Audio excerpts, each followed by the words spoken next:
Lyon Pôle Bourse, faire grandir les entreprises grâce à la cotation, animer le club des sociétés cotées et développer un écosystème boursier dynamique.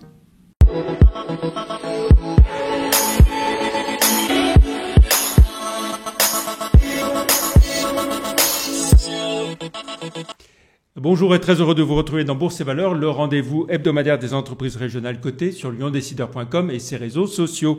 À retenir cette semaine, les grandes manœuvres au sein d'OL Group avec John Textor qui reprend en direct le poste de PDG détenu par Jean-Michel Aulas depuis près de 36 ans. N'étant pas resté les 3 ans évoqués initialement, le président historique de l'OL touche 10 millions d'euros de parachute doré comme prévu, plus 14 millions et demi d'euros de vente de ses actions versées directement à son holding familial Allnest. Dans le même temps, l'OL Féminin est vendu à Michelle Kang, femme d'affaires américaine, amie de John Textor. OL Féminin détiendra une participation minoritaire d'une nouvelle structure mondiale de football féminin, multi-équipe contrôlée majoritairement par Michelle Kang. À noter enfin que la structure de e-sport, LDLC OL, s'arrête cet été. Quant à l'OPA simplifiée sur OL Group, elle n'est pas encore engagée, mais ne devrait en principe pas tarder. En bourse, l'action OL Group à 2,96 € se situe au niveau de l'OPA à venir sur une base de cours à 3 € à 2,96 €. OL Group est stable par rapport au 1er janvier, en progression de 29,8% en un an et en repli de 1,3% sur une période de 5 ans. Rappelons que l'introduction d'OL Group en 2007 s'était faite à 24 € l'action.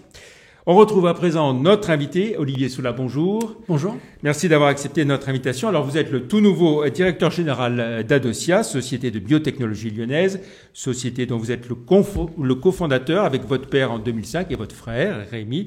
Vous avez été le directeur recherche et développement, puis directeur général délégué. Votre père reste président du conseil d'administration, mais vous laisse la direction générale. On peut dire une transition en douceur ?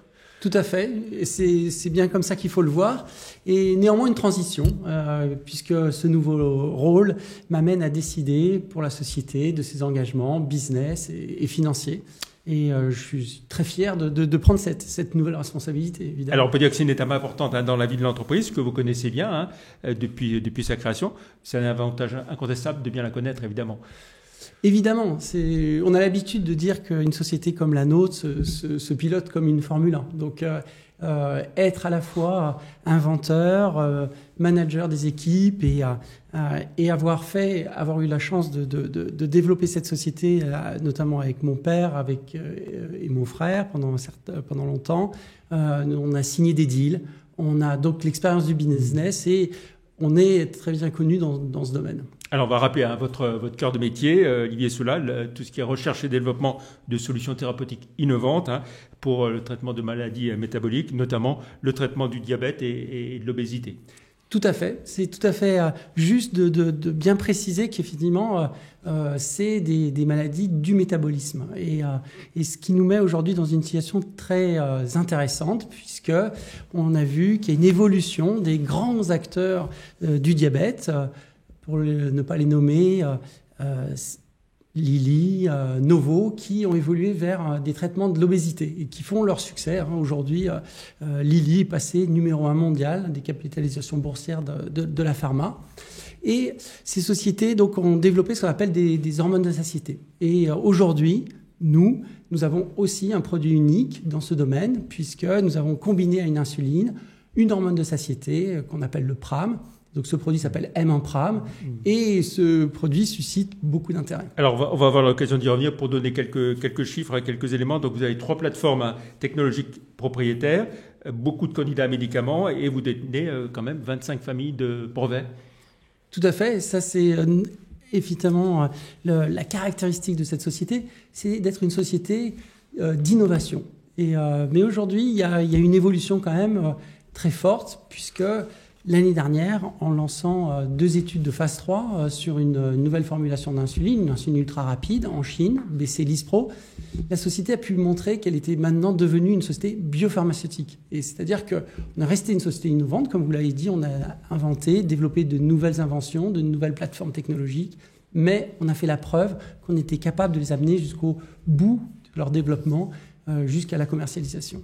Alors, justement, d'importants espoirs, vous l'avez évoqué avec M1-PRAM, qui permet à la fois perte de poids et efficacité du contrôle glycémique. Tout à fait. L'important pour nous, c'était aujourd'hui, les insulines sont des produits remarquables qui fonctionnent très bien.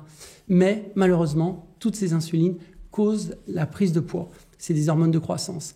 Là, en combinant à l'insuline, comme finalement le fait la physiologie, et la physiologie fonctionne avec de nombreuses hormones, notamment des hormones de satiété. Et c'est ce qu'on a fait avec cette combinaison d'Amimpram. Et on a un résultat absolument remarquable de phase 2, après 4 mois, où les obèses ont pu montrer une perte de poids de 5,6 kg.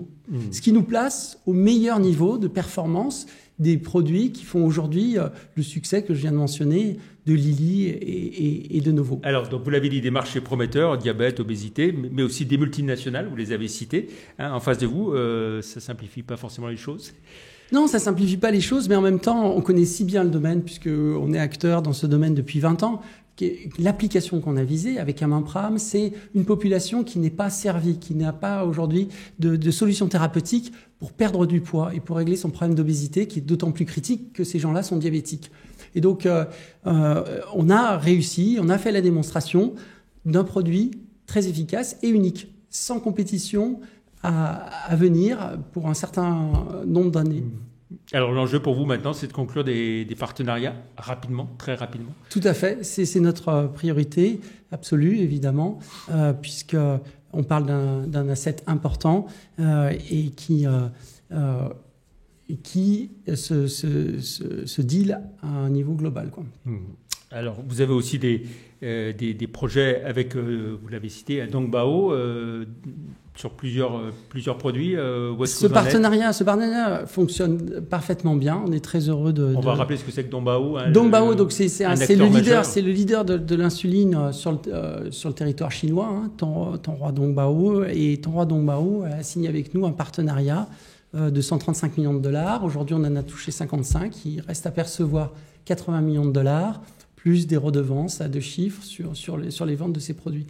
Et aujourd'hui, on est sur le point de terminer le recrutement des études de phase 3, et donc l'échéance, la prochaine échéance, des paiements d'étape est prévue pour début 2024.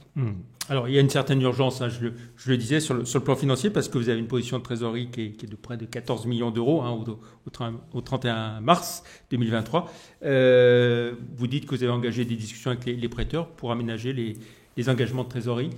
Bien sûr, là on a effectivement... Là vous êtes en capacité de tenir, on va dire quoi, jusqu'au mois de septembre ? Oui, et bien sûr, on est absolument... Là aussi, c'est ma première mission en tant que directeur général, nouvellement nommé, de réaménager cette dette pour atteindre les premiers revenus attendus début d'année prochaine de notre partenaire chinois. Donc c'est notre priorité. Cette échéance de septembre 2023, c'est quoi, un peu comme une épée de Damoclès pour vous Bien sûr, il faut. C'est une menace, mais on y travaille. C'est-à-dire qu'on a aujourd'hui des créanciers dont c'est le métier de financer des sociétés comme la nôtre, de la biotech, et donc avec qui on est en train d'établir des conditions acceptables pour eux, comme pour la société, pour assurer ce bridge, cette situation temporaire un peu difficile, pour atteindre les revenus de Dongbao, mais aussi pour nous offrir les meilleures conditions pour négocier notre partenariat sur Amimpram. Et vous dites que c'est le genre de situation que vous avez déjà connue par le passé, c'est pas la première fois que ça vous arrive, quoi. En tout cas, c'est une situation à laquelle tout le monde est préparé, auquel tout le monde travaille. D'abord notre conseil d'administration, notre management, et évidemment avec un dialogue constant avec ses créanciers. Voilà. À l'heure qu'il est, les discussions sont engagées, donc ça se passe comment ? Plutôt, vous êtes confiant ? On est confiant, oui, tout à fait. Je suis tout à fait confiant qu'on arrivera à trouver une solution pour effectivement assurer le succès de la société, la pérenniser, réaliser son potentiel très grand, et tout le monde peut le voir, aussi bien nos créanciers que nos actionnaires. Et voilà. Et donc, oui, je suis tout à fait confiant. Voilà, avec des perspectives importantes, intéressantes sur le marché chinois, bien sûr, le marché américain, le marché européen, bien sûr. Bien sûr. Et là, les solutions qu'on propose, évidemment, ont des visées globales.